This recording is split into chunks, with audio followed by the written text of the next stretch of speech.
I'm so excited to see what you all have achieved in the last few years.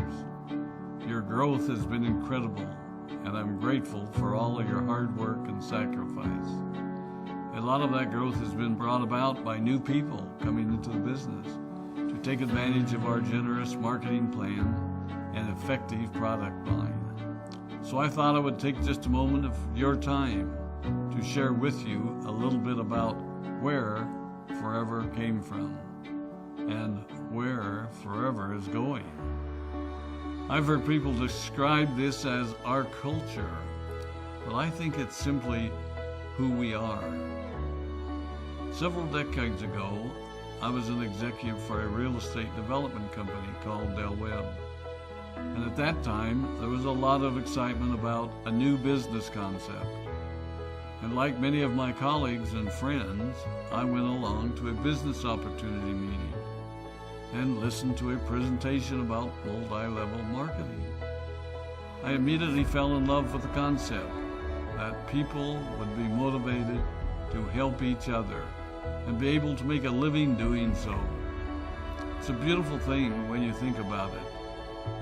Although I was enjoying my career, I didn't think that I was contributing as much as I wanted, or as much as I could, to improve the well-being of the people around me. Inspired by the concept of people helping one another, I set out to write a marketing plan that is almost identical to the one that we use today. As I developed it, I had two goals. One was to pay the highest bonuses possible and still be able to run a company effectively. Two, to build a plan that would motivate and encourage people to keep working. I wanted a plan to reward those that remain active and engaged. I love the concept of a royalty income. However, I believe that it's good for our souls to work hard. People who work hard are happier. Of course, if you work hard, you should play hard. And that was one of my motivational factors in starting Forever Resorts. It was to give people the opportunity to spend time with their loved ones and experience the wonder of nature. Next time we're together, maybe I can tell you more about my passion for our resorts, our rare animals, and spectacular natural resources. So, with the marketing plan prepared, I needed to find a product. And we searched around and looked at different opportunities. I was passionate about finding something that was effective, consumable, and that we knew would not be a fad.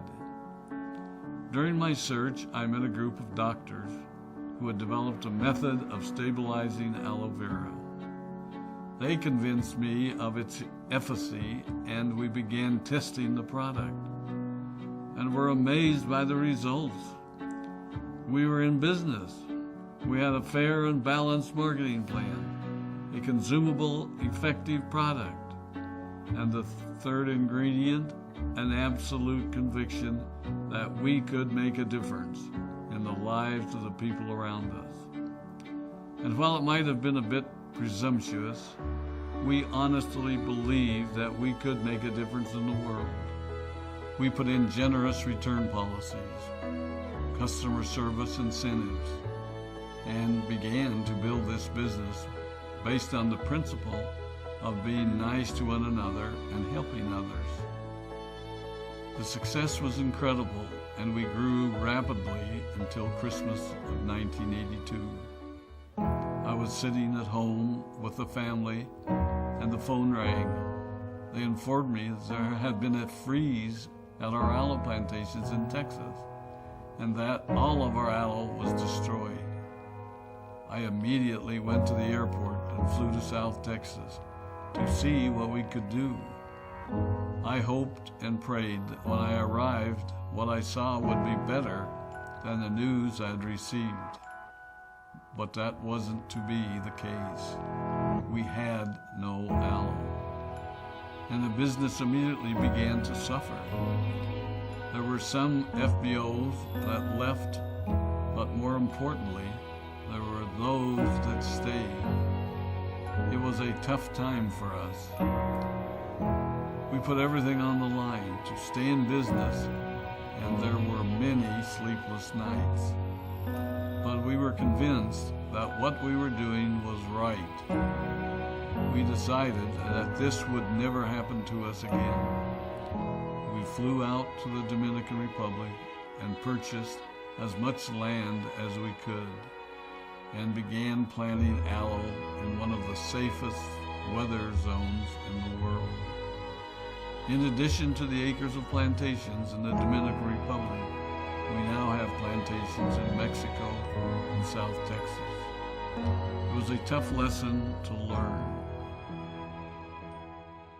But during the tough times, we became stronger and we grew the most. We grow roots that strengthen us and help us to overcome the challenges and obstacles that life throws at us. I have learned that solid principles and core beliefs do not have a sell-by date. It is never old-fashioned or out of style to be nice to each other, to honor your commitments, and to treat people how you would wish to be treated. I recognize that many of you might not have heard about our beginnings, as you are new in the company.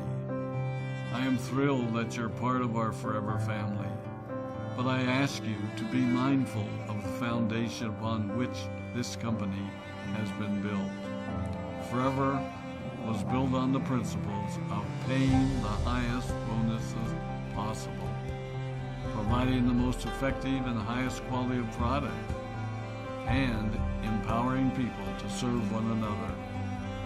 There are no shortcuts to success in our business. Of course, the speed at which we reach certain levels may vary, but the fundamental principles remain unchanged and will remain unchanged as we continue our journey over the next 4 decades and longer. There will be times when a pathway will open up to you that will tempt you to take a shortcut, to buy a little more product than you may need, to make a purchase in someone else's name, or other ways in which we are tempted to give up what we want most for what we want now. Never forget that you're a part of something special, a business that has been built upon taking the road less traveled.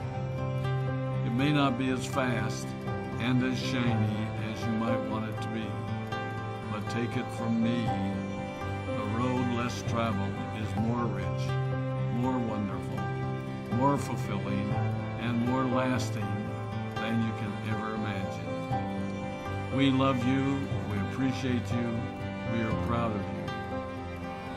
My name is Rex Maughan, and I am